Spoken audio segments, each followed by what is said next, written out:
Tonight, on the world's most amazing videos, a dragster is ripped to shreds in the most devastating collision ever caught on tape.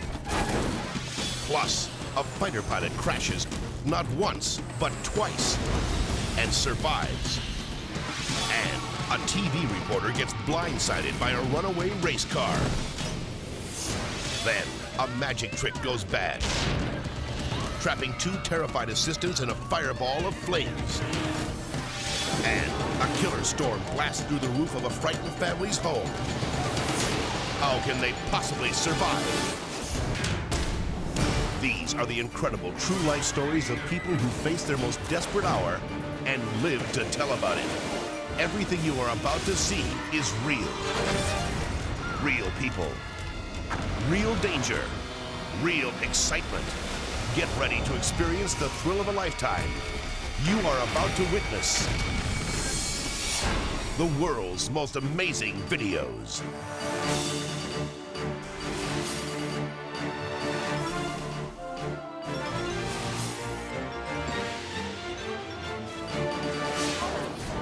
Bangkok, Thailand.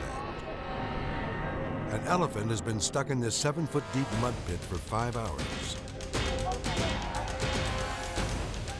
One man climbs onto the animal's back, urging it forward. He fears the tired creature will collapse and drown in the mud. The animal looked extremely fatigued. The animal looked extremely stressed. In my opinion, was probably close to dying. According to local tradition, the elephant is a revered and beloved creature, so the entire village is rushed to the scene in an all-out effort to save the struggling animal's life. As they fight to keep their footing, the concerned villagers strap the 3-ton elephant into a harness.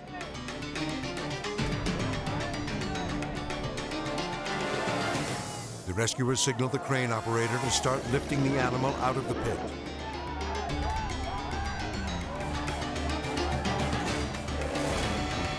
The villagers breathe a sigh of relief as the elephant is slowly pulled free. But suddenly, the harness snaps. The helpless creature sinks back into the pit. More people dive in to help.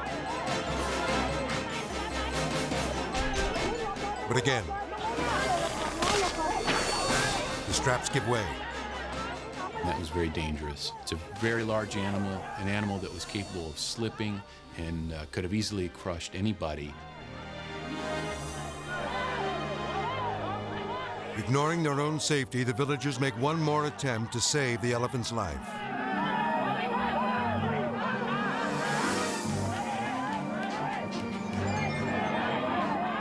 This time, the harness holds. At last, they manage to pull the weary animal out of the mud and onto solid ground. But the elephant is exhausted and unable to stand. A medical team treats the dehydrated creature, but their rescue effort is far from over. Somehow, they must get the elephant up on its feet. If they don't, its massive weight will crush its internal organs, and the animal will surely die. Racing against time, the mud-soaked villagers prepare for one final push.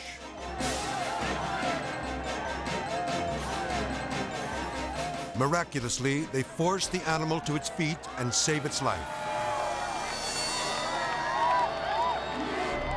The elephant recovers and regains strength. The villagers celebrate their successful rescue.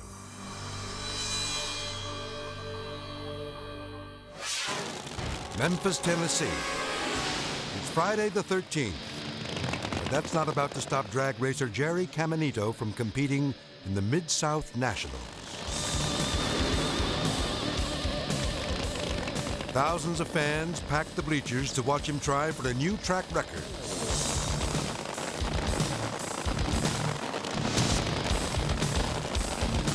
Jerry's wife, Marion, a member of his crew, wishes him good luck at the starting line.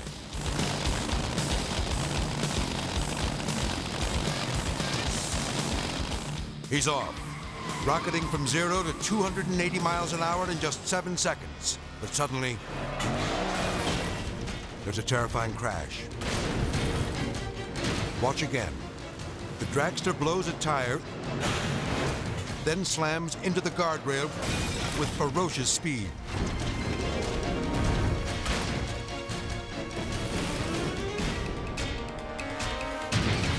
The car is torn apart with Jerry still trapped inside.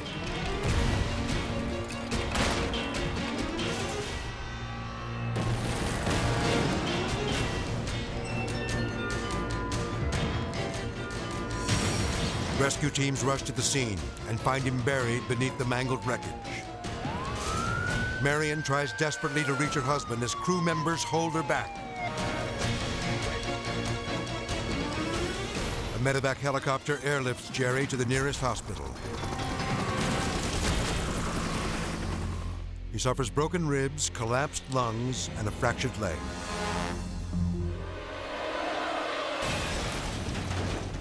But incredibly, the only thing on Jerry's mind is getting back behind the wheel.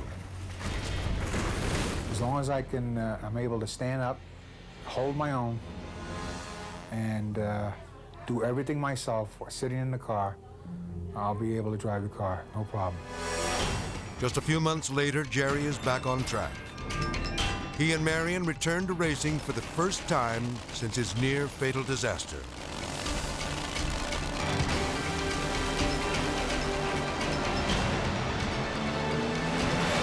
This time, Jerry crosses the finish line a winner.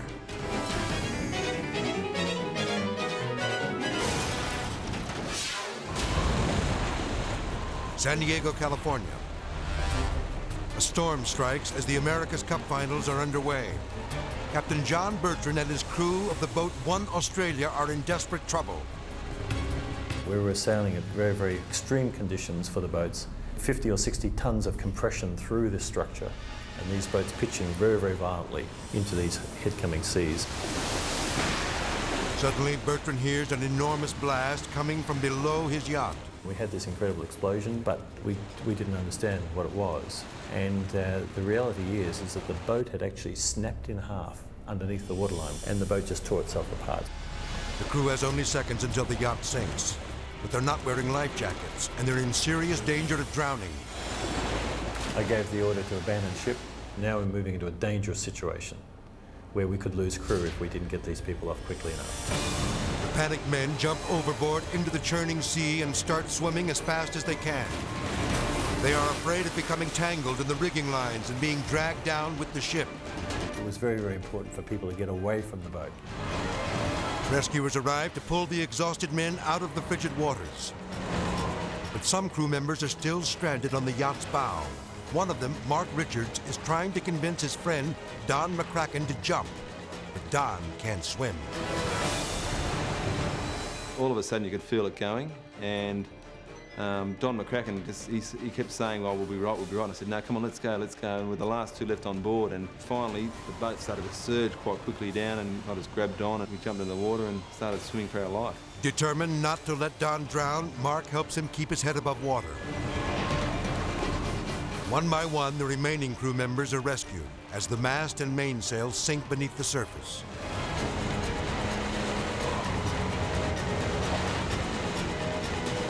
Finally, Mark and Don are pulled to safety. Everyone sort of just couldn't believe it, just shaking their heads in dismay. Captain Bertrand is thankful that his crew made it out alive, but the image of the One Australia going down will haunt him forever. And the very last thing I saw was the beautiful wind gear on top, just popping beneath the ocean, and that was it. No sound. It's an unbelievable situation. Amazingly, a deadly disaster was averted, and everyone escaped with their lives. Coming up, a fighter pilot survives a horrifying accident only to crash again. Plus, an angry mayor settles a dispute the old-fashioned way with his fists. And when a boxer goes down for the count, it's Mama to the rescue. Then later, a terrified family fights for their lives when their home is bombarded by a hurricane from hell. When the world's most amazing videos returns.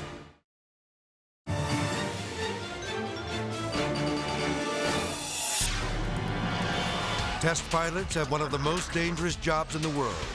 No one knows that better than Lars Radestrom. Stockholm, Sweden.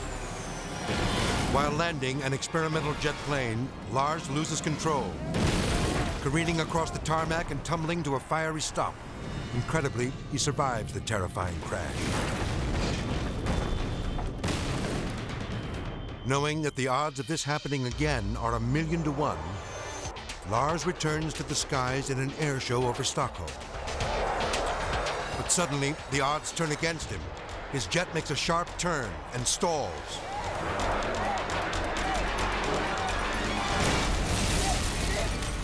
The fighter plane smashes to the ground and explodes on impact.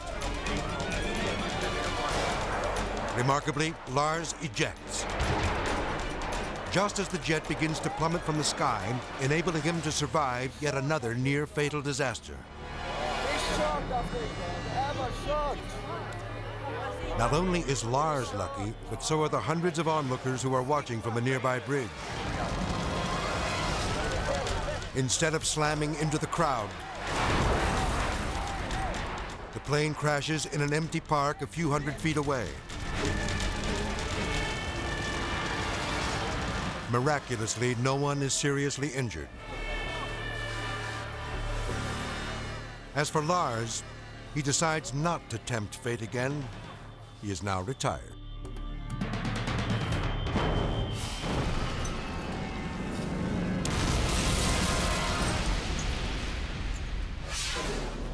Carteret, New Jersey. Here in the hallowed halls of the municipal building, Mayor Peter Sika has made a motion to establish a task force to assist people with special needs.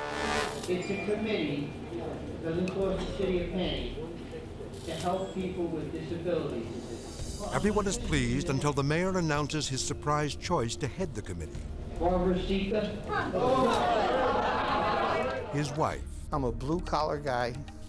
I'm a nuts and bolts guy. And family is the most important thing I have, family and friends. Mayor Sika has been married to Barbara for 25 years. When he hears someone in the crowd insult her, his honor defends her honor. They stepped over the line. They call my wife a whore. Let me tell you something, you son of a bitch. The mayor charges the heckler and a fistfight breaks out.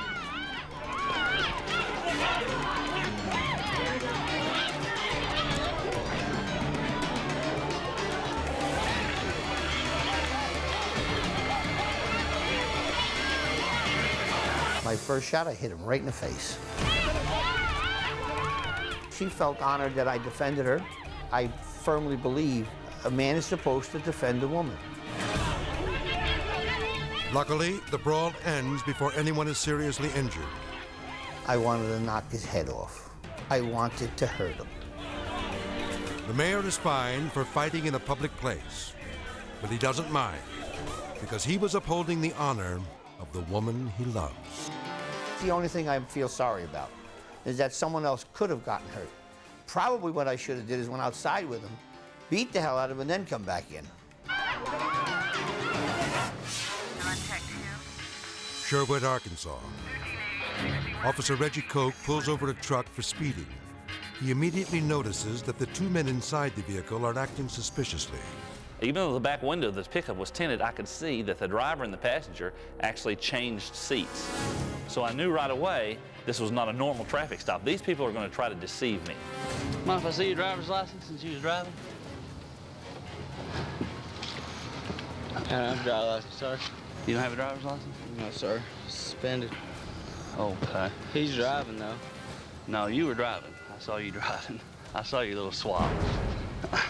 Officer Koch smells alcohol on the driver's breath. The man claims his house is nearby and his friend in the truck is sober. He begs the patrolman to let his buddy drive him the rest of the way home. Can I get him to drive me home, sir, please? Then the officer asks the obvious question. You know, why didn't you just let him drive in the beginning? I mean, instead of you driving. Because I'm ignorant. I'm ignorant. I'm stupid. I have no... Is it your truck? Is that why you're driving? No, sir. Before placing the man under arrest, the officer gives him a sobriety test. Okay, let me ask you this. Do you know your ABCs? Yes, sir. A, B, C, D, E, F, G, Z X Y W. Let me see. V U T S R Q O. No, wait a minute. Q P O N M L K J L. Okay. When the suspect fails the test, the officer decides it's off to jail for this drunk driver. Well, I'm gonna have to place you under arrest for DWI and take you down and give you a breath test, okay? Turn around here. Can I not go home? No. But the man refuses to comply and starts backing away into the path of an oncoming car. Come here. Wait a minute. I'm not. I'm coming. Okay. The quick-thinking officer grabs the intoxicated man just in time. Don't put. Wait a minute. Don't place me under arrest. Listen to me. The officer struggles to handcuff the suspect. Don't place me under arrest. Listen to me. Come on. No, I'm trying. Put your hands behind your back. Once he sees the handcuffs come out, he absolutely goes into this please, this begging, pleading. No, don't take me to jail. I can't go to jail for DWI. Put your hands behind your back. Put your hands behind your back. Wait a minute. I just want to talk to you, man. No. Put your hands behind your back. Oh, please, sir. Go. Suddenly, the desperate man escapes. 187, put up him up. White male subject. I guess because he'd been drinking, I could still keep up with him, but I just couldn't close that gap. As the foot pursuit continues, a delivery man for a local pizza shop provides some much-needed help. He swerves in front of the fleeing suspect, stopping him in his tracks. The officer is then able to tackle the man and take him into custody. The chase went for probably 150, 200 yards, I'm guessing, and at that point, help arrived. But it wasn't the backup that I had called for on the radio. The help came in the form of this pizza delivery guy. More units arrive as the officer escorts the suspect back to his patrol car. Right in the car, Bubba. Right in the car. Officer Koch is grateful that the pizza man went out of his way to lend a helping hand. You know, crime fighters come in all shapes and sizes. Some of them are even delivering your pizzas.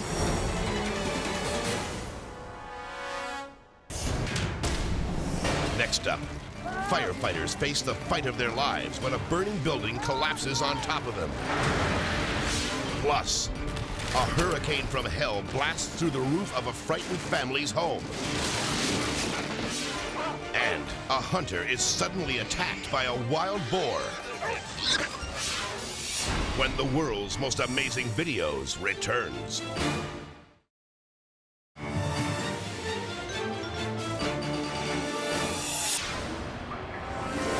Canterbury, England. A massive fire roars through the ground floor of an historic building, engulfing the 500-year-old landmark in flames. Firefighters work quickly to save the 15th century structure.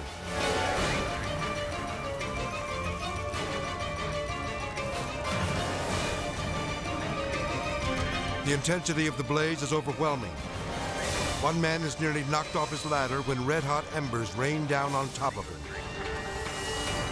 The fire chief determines that the building has become dangerously unstable. He sounds the alarm for his team to pull back. One of the firefighters runs into the fiery inferno to make sure no one is still inside. But suddenly,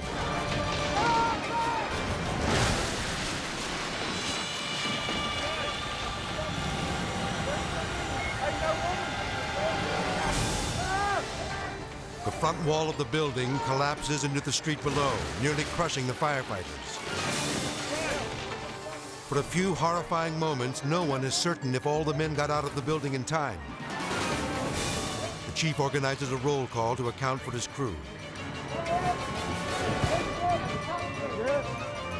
Amazingly, everyone has made it out alive.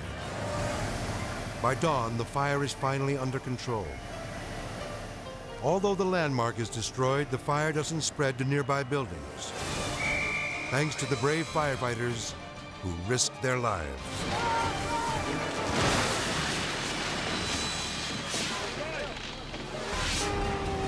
Kauai, Hawaii. Hurricane Iniki is bearing down on the tiny tropical island. The Weather Service office in Honolulu forecasts that the eye of Iniki will pass just east of Kauai. 200-mile-an-hour winds batter the beachfront community, causing a church steeple to come crashing down.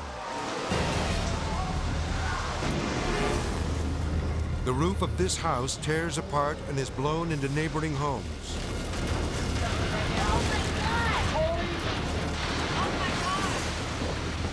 The raging surf pounds its way into people's backyards.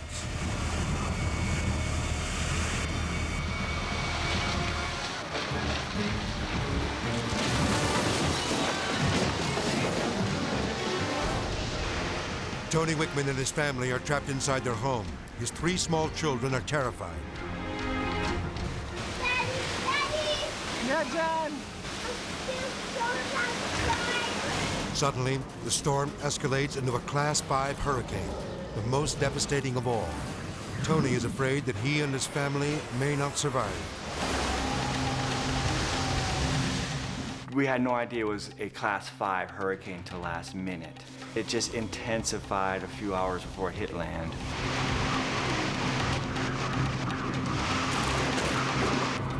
The fierce wind batters the roof of their house until it rips right off.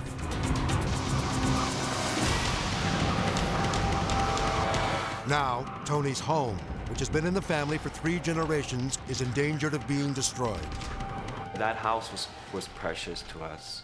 It's an old family home. My grandfather, he was born and raised in that house. Whoa! Our roof is going! While his wife Lorraine huddles with the children, Tony continues to videotape the vicious storm as it pummels their home.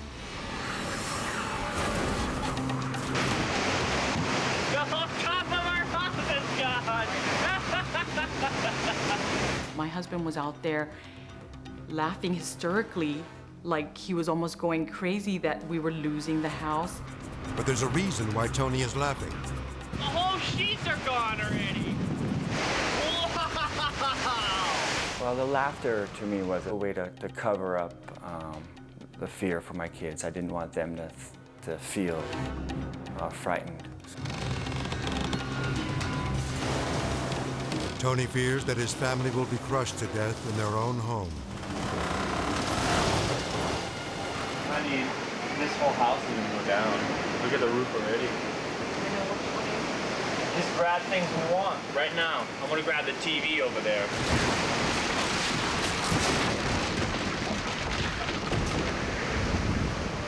Oh my God! The ceiling comes crashing down.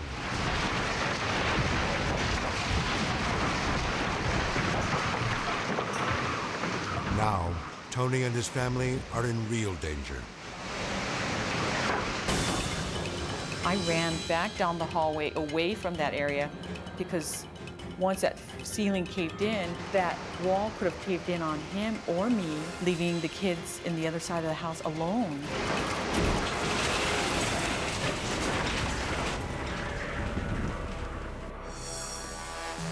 The next day, as Tony surveys the damage, he is thankful that no one was hurt. There's Honey here. There's Vicky. For the Wickman family, their harrowing ordeal has taken an emotional toll. Losing it like that means saying goodbye to all the memories, saying goodbye to Grandpa. So it was sad. It was sad. As they rebuild their home, Tony and Lorraine continue to rely on laughter. Without humor, it would have been impossible for them to weather the storm. Where's Mom? Come here, Mom. There she is. Hi! Welcome to Hurricane Hawaii.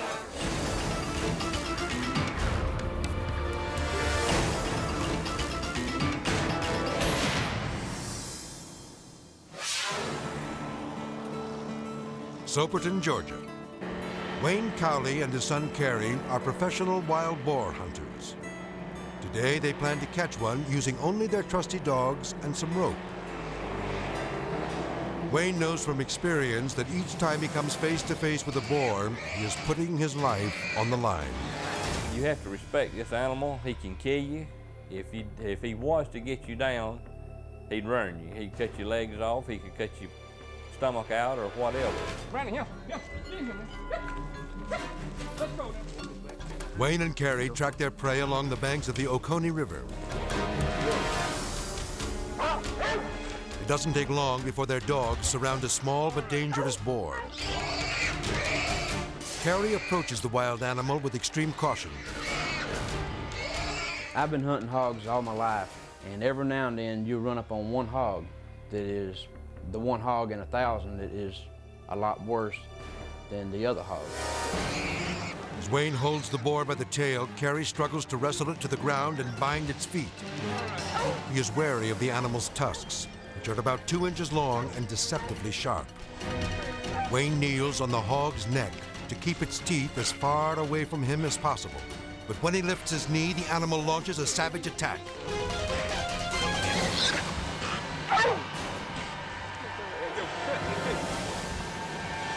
One of its tusks slashes across Wayne's forearm. I had him by the front leg, and I leaned forward towards his mouth, and he reached up in a split second, and it was too late. The blood was pouring. It was so fast, you about didn't see it. I mean, it was just a lightning flash, like a rattlesnake striking. Just a little bit. From the time the hog cut him, he just kind of jerked his arm back, and kind of in disbelief, he said, "Huh, this hog cut me." It just cut me too. The wound is deep, and Wayne begins to bleed profusely. He needs help. The men are at least 2 hours away from the nearest hospital. Fortunately, the hunters always carry a needle and some fishing line with them in case a boar bites one of their dogs. Working without anesthesia or sterilized equipment, Carrie closes Wayne's bloody wound. It hurts anytime you stick a needle in anything, but you just grit your teeth and bear it. I didn't have to tape his mouth up, but he was kind of gritting his teeth and growling a little bit. Wayne cleans his arm in the river. The emergency first aid job is a success. Although in pain, Wayne isn't about to let this violent encounter come between him and the job he loves. It's just like being addicted to fishing or smoking or drinking, I guess. I don't smoke or don't drink, but I like to hog hunt, so everybody's got to do something that he likes.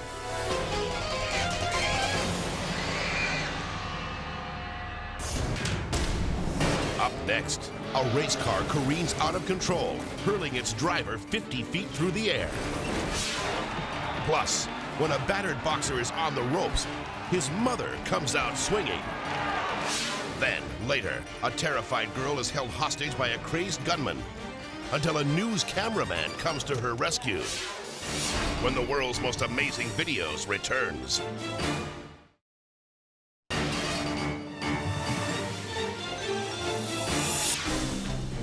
Buenos Aires, Argentina. It's just before starting time at the Gran Premio de Balcarce race. Driver Maurizio Tucci and his crew are preparing for his run. At the drop of the flag, they're off. Maurizio is at the back of the pack. But as he enters the straightaway, he is about to face the most terrifying moment of his life.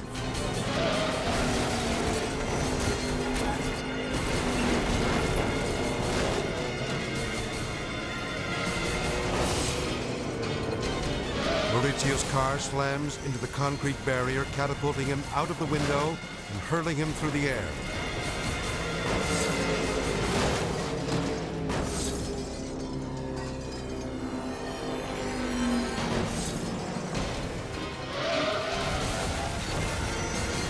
Watch again. As the car rolls over, Maurizio flies out and slams against the racer. The impact knocks his helmet off his head. 50 feet down the track, Maurizio's body slams to the ground.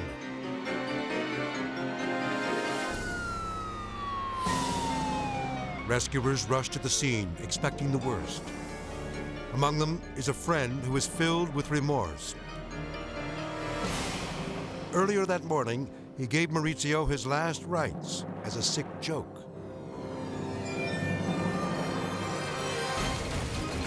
But he could not have predicted that just a few hours later, his buddy would actually be fighting for his life.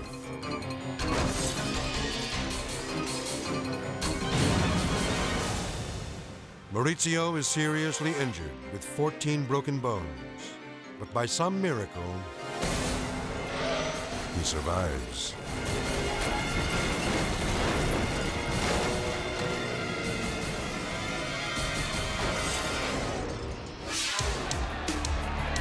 Southampton, England. Boxer Tony Wilson on the left is battling Steve McCarthy. Vicious left hook drops Wilson to the canvas. He gets up, but quickly finds himself in trouble again. McCarthy delivers a lightning-fast series of blows that sends Wilson staggering to the ropes.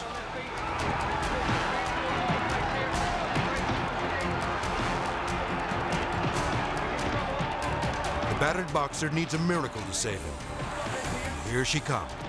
Out of the crowd roars Wilson's mother, armed with a high-heel shoe. Seconds earlier, Minna Wilson had been sitting ringside, but she couldn't stand seeing her son being pummeled, so she came out swinging. Minna catches McCarthy off guard, hammering him with 2 quick blows. Officials step in, but Wilson's mother still has plenty of fight left in her as she tries to land one last shot with her shoe.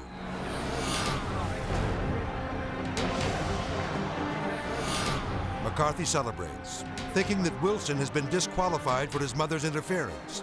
But incredibly, the ref orders him to keep fighting. When he refuses, McCarthy is dumbfounded when they award the victory to Wilson. This sparks a violent outburst from McCarthy's fans, despite the boxer's appeal for calm. As for Wilson, he's one tough guy who is happy to be called a mama's boy.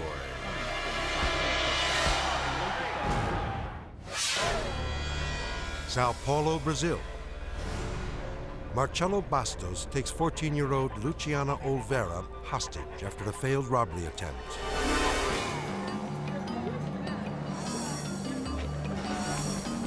For 2 hours, the suspect keeps police sharpshooters at bay as he uses the terrified girl as a human shield.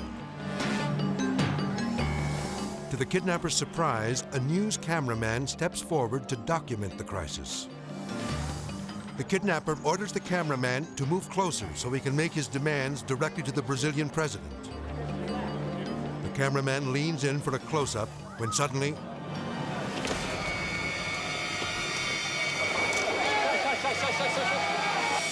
he lunges for the gun as the suspect tries to squeeze the trigger. Officers swarm in, putting an end to the standoff. The kidnapper is taken to jail, and the heroic cameraman is showered with praise by the adoring crowd. But the cameraman is not who he appears to be.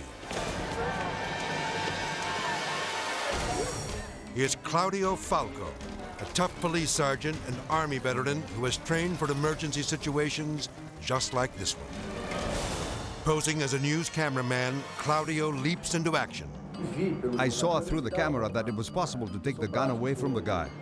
When Claudio sees the fear in Luciana's eyes, he is reminded of his own sister, who was recently killed in a tragic accident. She made me remember my sister. She looks a bit like my sister. I can't talk about it. It is the powerful memory of his sister's death that inspires Claudio to act. That moment when he was looking from one side to another, I felt it was the right time to make my move. Claudio struggles with the kidnapper.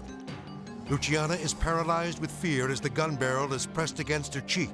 He tried to shoot, to pull the trigger, you know what I mean? I got scared. In the blink of an eye, Claudio disarms the gunman. Luciana is amazed when she discovers the true identity of the man who saved her life. I thought he was a cameraman. I never guessed that he was a policeman.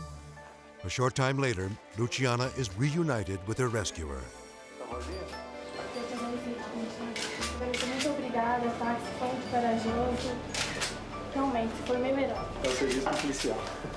It was a gutsy move, but for this brave cop, it was all part of the job.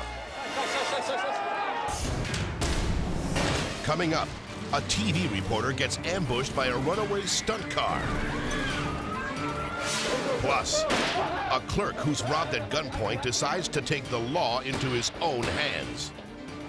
And a magic trick backfires, engulfing two beautiful assistants in a fiery inferno.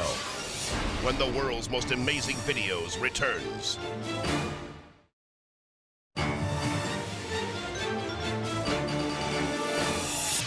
Bucharest, Romania.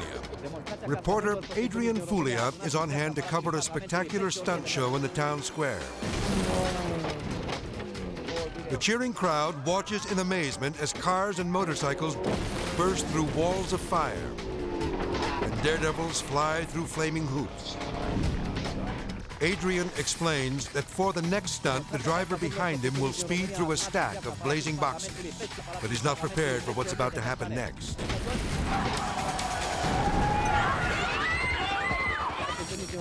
Look again at Adrian's close call.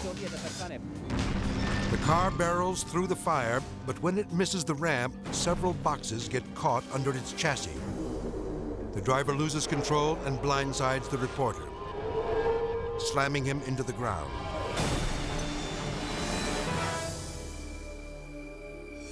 It's a miracle that Adrian was able to walk away from this stunt gone bad, but he did. Dothan, Alabama. The store clerk is quietly reading the paper. Little does he know he is about to experience his worst nightmare. A gunman fires at point-blank range.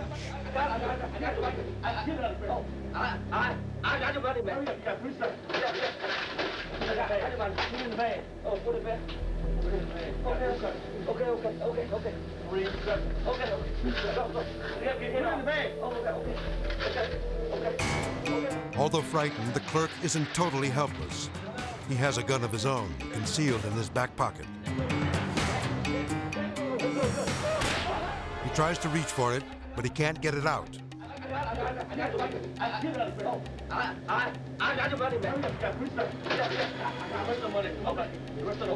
The clerk fumbles again for his pistol, but he's so nervous he reaches into the wrong pocket.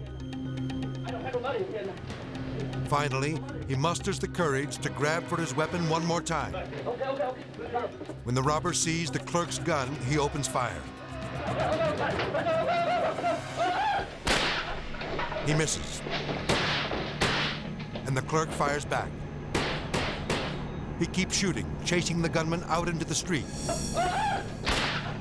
Amazingly, no one is injured.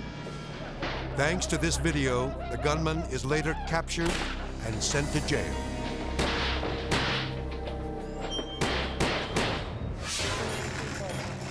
Rochester, New York. Sheila Mills and Mickey Keller are being chained to this board as part of a very dangerous and potentially explosive magic trick. Sheila has never done anything like this before. A few days earlier, she answered a classified ad to become a magician's assistant, and this is her first performance. Escape artist Frank Puff, dressed in black, is setting up this dramatic stunt he calls Trial by Fire. Moments before the trick began, Frank soaked the material around the edge of the board with gasoline. Then, his assistant placed a 3-minute cannon fuse in some gunpowder on the ground. Now Sheila and Mickey are bound to the board with real ropes and chains. Once the fuse is lit, Frank must first free himself from a pair of handcuffs and escape from inside this locked mailbag. Then he must rescue both women before they're consumed in a fireball of flames. Usually when the board does blow up, we have just stepped away from it. It's timed so that just as I make the final release of the handcuff, and she steps over the board, just as her feet clears it, the gunpowder goes off. And it can be very deadly if you're standing above it or near it. Frank's assistant, Kelly Roberts, locks him in the bag. Sheila is nervous. Even before the trick began, she was ready to back out. Sheila looks at me and she says, you know, Mickey, I have a really bad feeling about this. I don't think we should do this. And I just turned and looked at her and said, oh no, this is going to be loads of fun, This is, you know, no problem. We know what we're doing. We can get out. 10 seconds. The fuse is lit. 10 seconds into the illusion if you're 15. In 3 minutes, the gunpowder and the gasoline will explode. 20 seconds. Frank struggles inside the bag. Kelly calls out the time, so Frank will know just how long he has before the fuse ignites the explosives. 130. At last, Frank is out of the bag.